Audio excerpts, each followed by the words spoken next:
experts are talking about it hitting the earth in April of 2029, and that's what this book is about by Thomas Horn. We have a big interview coming, some in the free portion of the program. The rest of it will be in the subscriber portion after the break. But he's written this book called The Messenger, and this goes into detail now about what the experts are saying, and that is there is an asteroid, a major asteroid on the way to Earth. And many of the leading experts are saying it's going to hit the Earth on April the 13th, 2029. And so Dr. Thomas Horn is going to be talking about what that means related to the end times and when the beginning of the tribulation would occur. So stay tuned for that. Let me just kind of talk us up to the point of the interview with Dr. Horn. I've been talking about the book of Revelation, and there are basically 21 judgments. There are more than that actually in the book of Revelation, but you have the 7 seal judgments, and we've talked about that, the 7 trumpet judgments and the 7 bowl judgments, and they get worse. Now, they start out really bad. Some people ask, does the tribulation begin with, not too much bad stuff happening, and then there's the great tribulation? Jesus is the one that told us in the middle of the tribulation, when the abomination of desolation occurs, he said the second part of that is great tribulation such as never occurred on the earth. And so the last 3.5 years is definitely worse than the first 3.5 years, but the first 3.5 years are very, very severe. The first seal that is broken, there's a rider on a white horse, that's the Antichrist, and he has a bow, he's making war, he goes out to conquer and to make war. Then there's the rider on the red horse, that's the second seal that's broken. Peace is taken from the earth and men kill each other. Okay. The third seal is the rider on the black horse, and it says that there's famine and starvation. It takes an entire day's wage to buy enough food to survive that day. The fourth seal is broken, and it's the pale horse. A fourth of mankind is killed in different manner, by starvation, by sword, and by wild animals. It's just absolutely awful. The first 4 seals are terrible. The fifth seal is broken, and you have the altar of souls, where the people who have been martyred are asking God, how much longer do we have to wait? And the Lord says to him, there's more coming. There's more people who are going to be martyred. And so you need to wait a little bit longer. What that means is there's going to be mass martyrdom during the tribulation, the Antichrist killing people. Revelation 20 tells us about the people who have been beheaded because they would not worship the beast or take the mark of the beast. So this is mass martyrdom during the tribulation. When the sixth seal is broken, something very interesting happens. And this is kind of a preview of what we're talking about with wormwood. It says, and I looked when he opened the sixth seal, and behold, there was a great earthquake, and the sun became black as sackcloth of hair, and the moon became like blood, and the stars of heaven fell to the earth as a fig tree drops its late figs when it is shaken by a mighty wind. Then the sky receded as a scroll when it is rolled up, and every mountain and island was moved out of its place. And the kings of the earth, the rich men, the mighty men, the commanders, every slave and every free man hid themselves in the caves and the rocks of the mountains, and said to the mountains and rocks, fall on us and hide us from the face of him who sits on the throne and from the wrath of the Lamb. For the great day of his wrath has come, and who is able to stand? Well, I want to begin, this is talking about the sky growing black, and stars begin to drop like a fig tree drops its figs, and all those things. Well, if you saw the movie Greenland, it's a good movie, and it talks about extinction level event that happens when an asteroid hits the Earth. And what you notice in that movie, which is a very realistic movie, is an asteroid is not just one big rock, even though it is, ultimately. You have all of these stars, all of these parts of the rock hitting in waves. And so that would be like a fig tree losing its figs. And so we're going to read in just a minute in Revelation chapter 8 now, all of the events, or the first 4 trumpets are going to sound in Revelation chapter 8. The seals are over. The first 4 trumpets are going to sound, and all of these are the same event. It's all wormwood that is about to hit, that hits, and the effect after it hits. So this is chapter 8.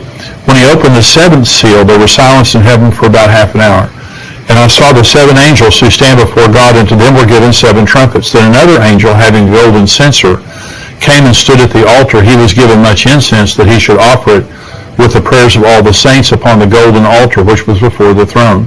And the smoke of the incense with the prayers of the saints ascended before God from the angel's hand. And then the angel took the censer, filled it with fire from the altar, and threw it to the earth, and there were noises, thunderings, lightnings, and an earthquake. So the 7 angels who had the 7 trumpets prepared themselves to sound. So they're about to sound their trumpets, and as each one of them sounds the first 4 trumpets now, this is all talking about the same event. This is the first trumpet. Verse 7, the first angel sounded, and hail and fire followed, mingled with blood, and they were thrown to the earth, and a third of the trees were burned up, and all the green grass was burned up. So now here comes this asteroid, and it begins to enter Earth's atmosphere. And what happens is the atmosphere becomes superheated. And so just like this star is coming, it's throwing off these parts of it that come in first. That's what it's talking about here. And then everything begins to get burned up. It begins to scorch the earth. Here's the second trumpet, same event. Then the second angel sounded, and something like a great mountain burning with fire was thrown into the sea. And a third of the sea became blood, and a third of the living creatures in the sea died, and a third of the ships were destroyed. Again, this is part of wormwood. This is part of the asteroid that comes and it strikes the ocean, and when it does, it just devastates the ocean and the sea life in the ocean. Okay, here's the third trumpet. Then the third angel sounded, and a great star fell from heaven, burning like a torch, and it fell on a third of the rivers and a third of the springs of water. The name of the star is Wormwood. A third of the waters became wormwood, and many men died from the water because it was bitter. Now you notice that this is affecting a third of the earth. That's a massive amount of geography that this is covering, both in the sea and on the land, and it's making the waters poisoned so that people die when they drink the waters. And now later in Revelation 16, all sea life dies, and all of the waters of the earth are either poisoned or become blood. So the judgment upon the waters is one of the great judgments now. But what you'll notice now in the trumpet judgments, and also or the seal judgments and the trumpet judgments, is it's partial. It's a fourth, it's a third, it's partial. When you get to the bowl judgments later on in the book of Revelation, it's total. Everyone's affected by those judgments. And so this is the fourth trumpet. Then the fourth angel sounded, and a third of the sun was struck, a third of the moon, a third of the stars, so a third of them were darkened. A third of the day did not shine, and likewise the night. And I looked, and I heard an angel flying through the midst of heaven, saying with a loud voice, Woe, woe, woe to the inhabitants of the earth, because the remaining blast of the trumpet of the 3 angels were about to sound.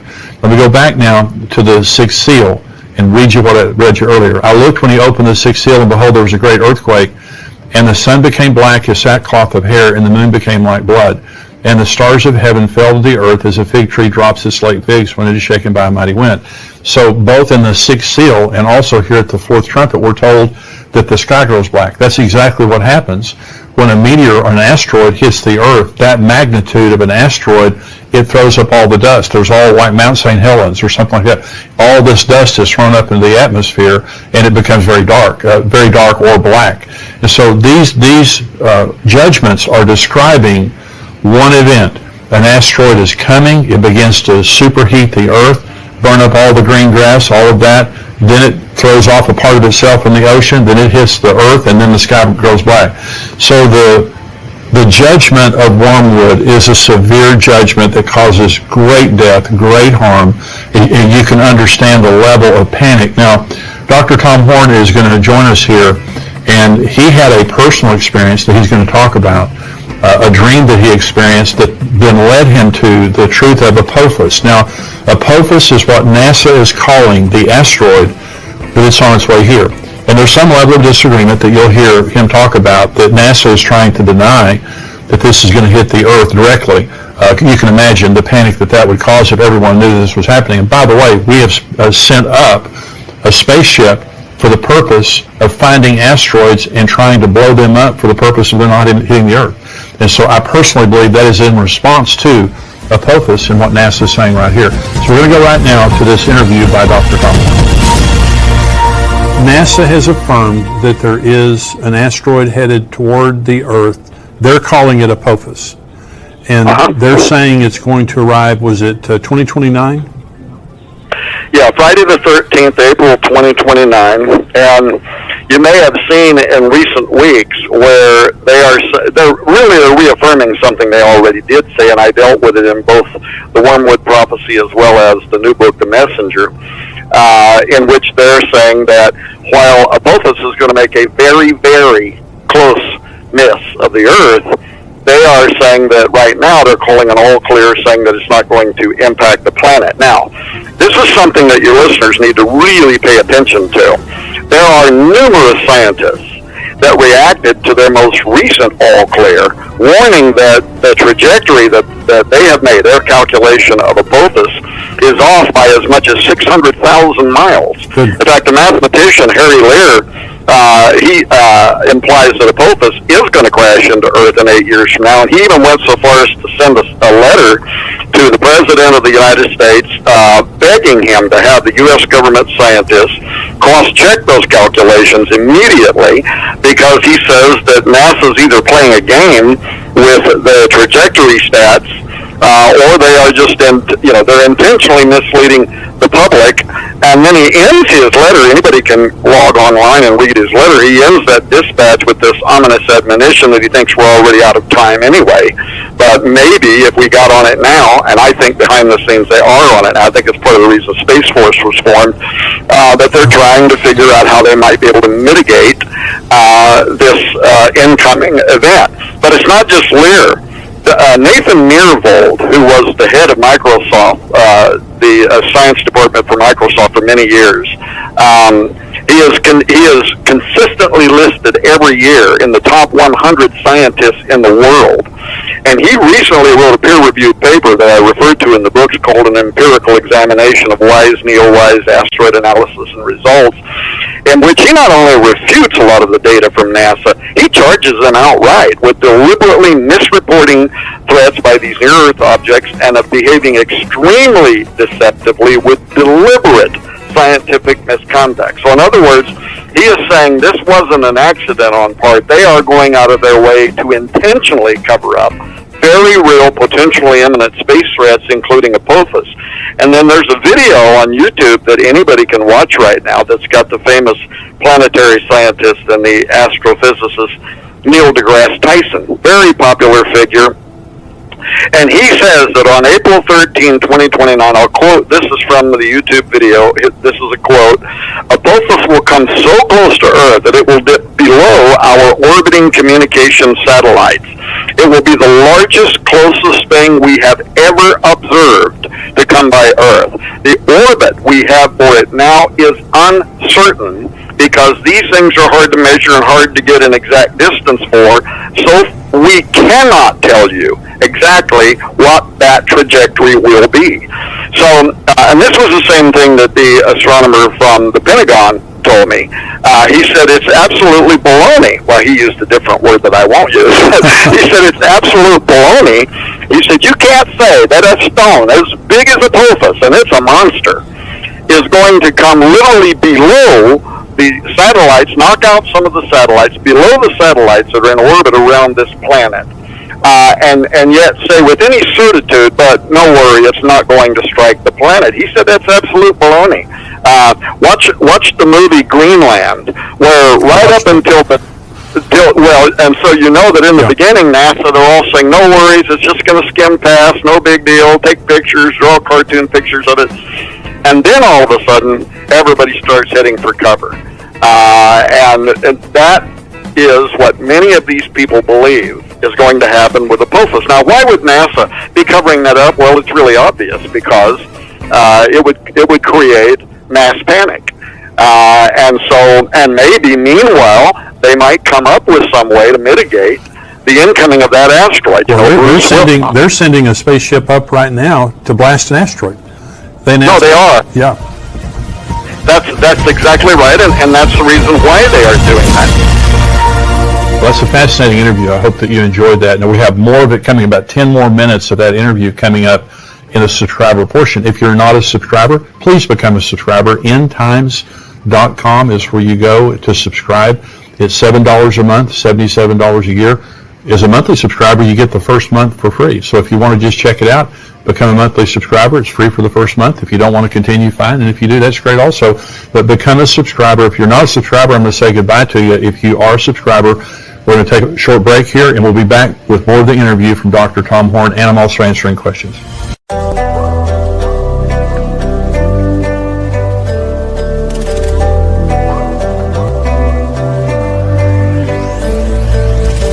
I walk around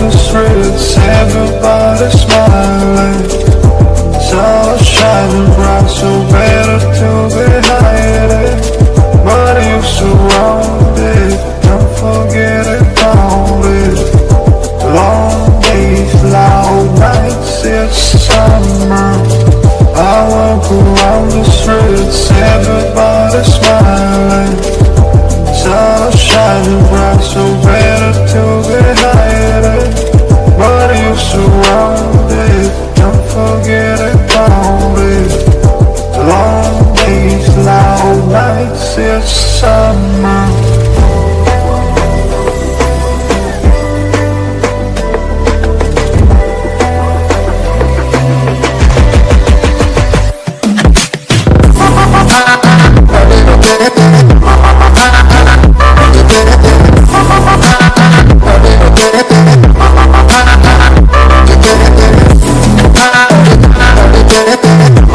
Quên đi bao câu hứa mình còn cho nhau.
Quên đi bao nỗi đau mình dành.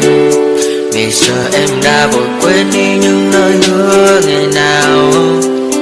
Vì dòng nước mắt em đã vội rơi, không thể mãi anh cứ đến vào điên rồi. Anh như say đôi mắt môi, anh như chỉ còn muốn em bên cạnh nơi gần phố xa rồi. Anh chỉ muốn em cạnh đấy thôi, không muốn em ở bên đời, chỉ muốn em anh bên người. Người đã gỡ bước đi xa trong cơn mưa chiều vội vã. Người đã bước bên anh khi cơn mưa qua gần vội vã.